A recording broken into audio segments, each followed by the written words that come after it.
Right now, Congressional showdown. Congresswoman Julie Johnson and former Congressman Colin Allred are in the home stretch of the Democratic primary runoff for the 33rd Congressional District in Dallas County.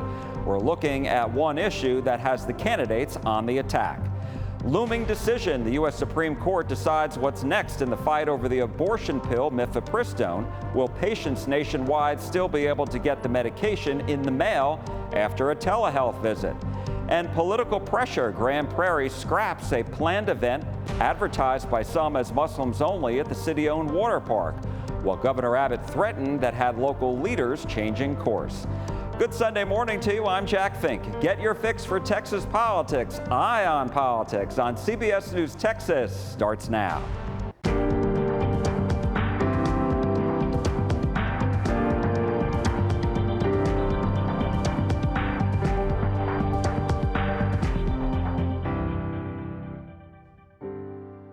Hello and welcome to Eye on Politics and what I think is one of the most important days of the year. Happy Mother's Day to all the moms.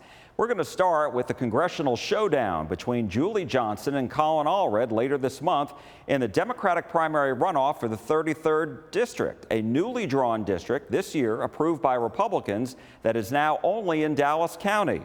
Allred, the former congressman, came in first during the March 3rd primary with nearly 44%, and Johnson, who succeeded him on Capitol Hill, came in second with more than 33%.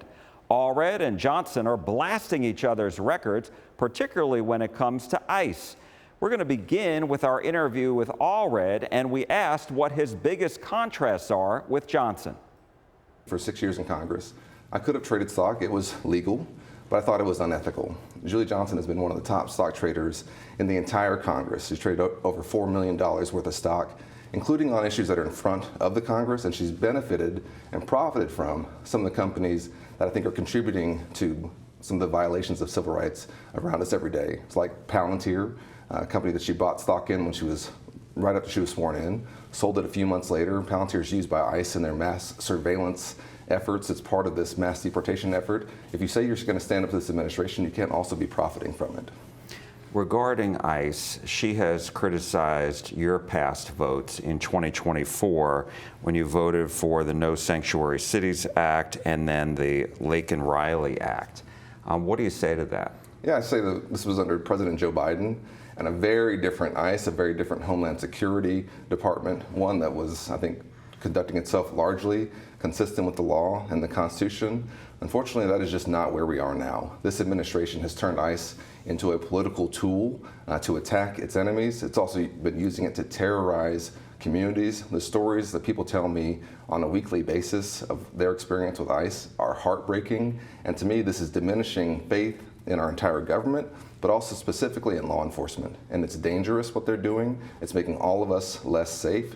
It's the exact opposite of what we should be doing. I've put out a plan to say that we're going to start over with ICE. We have to get rid of this agency. So you want to abolish it? I think we have to move on from it because this is something that I cannot tell you with any confidence that after 12,000 agents have been hired in the last year by this administration, after their training time has been cut from 5 months to 6 weeks, after they've been going out there in communities with masks on, covering up their names, violating civil rights, that I'm going to be able to reel that back in. To me, that's not going to be something we can do. To give people confidence in law enforcement again, I think we have to start over. Now, that's a new position since you and I last spoke. What was the spark that changed that? Yeah, I think for me, as I was looking at my immigration plan, I had 3 pillars to it. 1, I wanted to change how immigration enforcement was conducted. 2, I wanted to hold bad actors accountable, private companies in particular that are profiting off of this mass deportation agenda. And 3, I wanted to put forward a plan to how to fix our broken legal immigration system. And as I was going through how we could change the enforcement and our domestic enforcement of immigration, I was looking at this agency, I was thinking there's just no way that this can just be fixed. And there are stories that I've heard that have driven home for me the fact that the confidence in this agency is completely gone, that the American people have no trust that this agency will conduct itself consistent with the Constitution or the law, and it's for good reason. I heard a story from a young woman who was detained for 30 hours by ICE, even though she had her passport, her social security card, her driver's license. She was an American citizen. She was kept overnight. She was handcuffed, and it was all because of a mistake on her birth certificate. That's not who we are. We can't be conducting ourselves that way. So what is your solution to the higher costs? I mean, if you get into Congress, what are your proposals? Yeah. And I put forward a plan around this, and I think I think back to my life growing up here in Dallas and the pinch points that my mom and I experienced that I know we can help with. One of those is purchasing a new home. My mom rented a house for 20 years. She couldn't afford the down payment on her house. She could afford the mortgage. It wasn't until I was in the NFL that I could help her buy that house. Helping first-time home buyers with down payment assistance can help you get into a home and help you start building wealth. Child care is an enormous cost for most people. My mom would leave me with any wise woman basically around the neighborhood because she needed to have child care. But for most families right now, this is consuming a huge amount of their budget. We can help with the cost of child care. Higher education, of course, is too expensive. But the biggest one that many people experience at some point or another is health care. And what we've seen this administration and this Congress do is take health care away and make health care costs higher. I would do the exact opposite. Some Democrats have said that if they retake the House in January, they want to impeach President Trump again. Do you agree with that? I've always taken impeachment very seriously. And as you probably know, I had 2 impeachment votes during my time in Congress, and I think in both cases it was warranted. When the president tried to withhold funding and missiles for Ukraine to try and dig up dirt on Joe Biden, that was something that was a violation of the Constitution. Certainly after January 6th, that was incredibly warranted, and I think he should have been convicted and never allowed to run for office again. But what I always look at is your conduct now, and I think on policy differences, that impeachment is not a tool to address policy differences. That should go to the voters and to debate, right? But if there are crimes and misdemeanors and high crimes and misdemeanors that are occurring, then I think they have to be looked at. Now our interview with Johnson, and we asked what her biggest contrasts are with Allred. He voted with ICE multiple occasions. I've consistently been against that. And that, given the time that we're in this country with immigration and his policies on that regard, that's an issue that's really resonating with a lot of folks. It's long been the law of the land in this country that if you commit a crime, that you can be deported. We can revoke your permission to be here. And I fully support that. But what I don't support is eroding our due process, eroding our constitutional protections. What Republicans have been doing is saying, you know what, a conviction is no longer necessary, an allegation is enough. And so this concept that we all grew up with, innocent before proven guilty, that doesn't work in Colin Allred's world. So he voted for that because he took a hard right turn when he was running for the Senate. He voted, and I voted against that. And that is really significant to our Latino communities and our immigrant communities who are really fearful of what ICE is doing to them and their families. And secondly, it's about sanctuary cities. Dallas police can make their decisions of they want to enter into a 287G cooperation agreement with ICE. They've not done that. Colin Allred was only one of 12 Democrats to vote to allow, governments to punish these cities. And what we just saw recently this past week, right? Greg Abbott threatening to withhold hundreds of millions of dollars to Houston and Dallas to strong arm these police departments into doing this.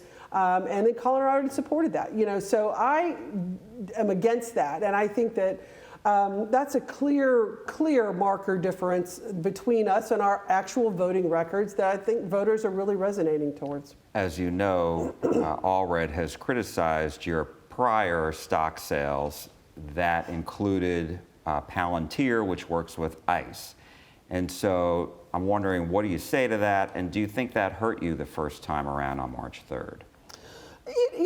Hard to know. What I say to that is it's a false argument. Everyone knows I've had independent money managers. I immediately sold the Palantir stock when I became aware that we had it, and I made $90 on it. His representations that are absolutely false. He's lied about the whole process because he doesn't have a record to run on. He was in Congress for 6 years when we had a Democratic trifecta, a Democratic House, a Democratic Senate, and a Democratic president, and he couldn't pass anything. Was not effective during his time there.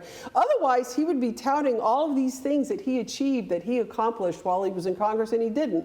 All he could do is make a false manufactured claim against me because he doesn't have a positive record of his own. Do you think ICE should be abolished, as some Democrats believe? I have consistently voted for defunding ICE. I think the program, we need customs enforcement and immigration in this country. You can't just have no immigration policy. But I think ICE needs to be completely brought down to the beginnings and rebuilt into what it should be, which is a responsible immigration enforcement agency. Its current form, its current leadership, I do not support. I have voted against funding them every single time. So let's talk about some of your other priorities. Affordability is a key issue. Housing access is an important issue here in Dallas-Fort Worth. We're the fastest growing metropolitan area in the country. Housing is a real issue. I've talked to so many people who would like to be able to experience home ownership. So I have legislation designed to do just that, to make it possible. You know, it doesn't make any sense. You can pay your rent on time. You don't develop a credit rating and a history based on that under current law. So I have a simple bill just to allow renters to develop credit so that they can qualify for a mortgage. If you can demonstrate that you can pay, $1,500 a month in rent, that should be an example that you can pay a $1,500 mortgage payment. So addressing that, raising the minimum wage, we have to address that. Healthcare access. We lead the nation in uninsured people. We lead the nation in Black maternal mortality. We have got to address the healthcare crisis that we're facing here. Some Democrats have said if they retake the House in January, that they want to impeach President Trump. Do you agree that that should be part of the Democrats' agenda? I think it certainly needs to be on the table. I think he has recklessly endangered this country. His unhinged tweets about annihilating the entire country of humanity of Iran was so unhinged and irresponsible. What he's done with ICE and completely assaulting the constitutional protections of people in this country is outrageous. How he's handled the tariffs, the economy, he's consistently struck down. I think he's been I think he's really derelicted his duty as commander-in-chief, and yes, I think that's something we should consider. Early voting begins 1 week from tomorrow, Monday, May 18th, and it lasts for 5 days only, ending on Friday, May 22nd. Election Day is Tuesday, May 26th. Coming up next, the abortion issue is back at the U.S. Supreme Court with one or more justices set to weigh in on the medication mifepristone. We spoke with lawmakers about the impact on Texas women when Eye on Politics on CBS News Texas returns. Welcome back to Eye on Politics. Tomorrow, Supreme Court Justice Samuel Alito, or the entire Supreme Court, could decide the next steps for the abortion drug mifepristone. Alito restored full access to the medication after the 5th U.S. Circuit Court of Appeals in New Orleans decided that the FDA's rule from 2023 allowing mifepristone to be sent to patients through the mail after they had a telehealth visit was wrong. Instead, they reinstituted prior rules requiring patients to have in-person doctor visits to receive the drug. The case involves a Louisiana law. Texas banned the use of mifepristone for elective abortions in 2022. But the FDA's rule in 2023 allowed Texas women to get the pills in the mail after a telehealth visit. We spoke with lawmakers on both sides of this issue. We're going to begin with Democratic State Representative and Chairwoman of the Texas Women's Health Caucus, Donna Howard of Austin. This is politicians, legislators trying to practice medicine without a license and not looking at the, I hope, were unintended consequences of what got put in place. The fact is that mifepristone is not only the most effective medication used for abortion, it is also used for miscarriage management, which affects many women in our state who have pregnancy losses in the first trimester. And this is a drug of choice used in that management to help them be able to pass the tissue without having to go into an office for a surgical procedure. So really, it's going to affect a lot of people beyond what I think was intended by politicians. Texans are able to link up telehealth with physicians and providers in other states that have shield laws and are still receiving these medications. And in fact, it's the leading way that people access abortion right now. The fact is that we have a huge rural population in our state. Over half of our counties are maternal health care deserts. People don't have ready access to the providers they need. It has been determined that telehealth is safe and effective. It allows people to manage their miscarriages in a lot less time, fewer days than up to weeks if you did not have this medication. Let's say the Supreme Court lets the Fifth Circuit's ruling stand, and what would be allowed in Texas? The bottom line is abortion is illegal in Texas. Mailing and distributing medication abortion in Texas is also illegal. It is not illegal for a woman to receive and take the medication. That will still stand. But in order to access the medication, if the Fifth Circuit's ruling is upheld, then it would have to be an in-person visit, which would be absolutely prohibitive for those seeking abortion in our state, and would be a huge burden for those who are seeking miscarriage management care, especially if they are in a medically underserved area, which, as I said, over half of our state is. We also spoke with Republican State Senator Bryan Hughes of Tyler, author of various abortion bills in the state. The doctor visit is important because if the little baby is developed more than the mom realizes, the mom is in real danger with these pills because the baby is too large for her to deliver after the little baby's been killed by the abortion pills. And if the mom has an ectopic pregnancy and doesn't know that without a doctor visit, that also can cause serious problems for the mom. So we believe the Fifth Circuit did the right thing when they said, if you're going to do this, at least have protections in place for the mom.